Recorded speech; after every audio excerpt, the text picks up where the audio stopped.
కనిపెట్టుకుని ప్రార్థన చేద్దాం. ఒకవేళ తండ్రి ప్రభువా ఇవన్నీ వినిపిస్తూ భయాందోళనకు గురి చేస్తున్నాయి, నేనెందుకు భయపడతా? భయాందోళనకు గురి చేస్తున్నాయంటే నేనెందుకు భయపడతా? మారు మనసు కలిగి పాప క్షమాపణత నీ రక్తంతో కడగబడి బాప్తిజం ద్వారా నీ బిడ్డగా ఎంచబడిన నాకు భయమే లేదు ప్రభువా.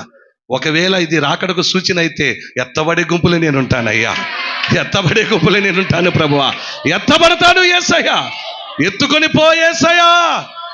నివాసములు నా కొరకు సిద్ధపరిచావటగా ఒక నివాసములు నన్ను ఉంచు ప్రభువా. నిన్ను పరిశుద్ధుడు నా దేవుడని అయా దూతల గణముతో కొనియాడగలిగినటువంటి భాగ్యము నాకు దయచే నాయనా అని అడిగేవారిగా మనం ఉందుముగాక. స్తోత్రం చెప్పండి. అడిగేవారుగా మనం ఉండాలండి. కాలము నెరిగి మేలుకొని మనం సరి చేసుకోగలిగినటువంటి స్థితిగా ఉండాలని వాక్యం హెచ్చరిస్తుంది సహోదరుడు.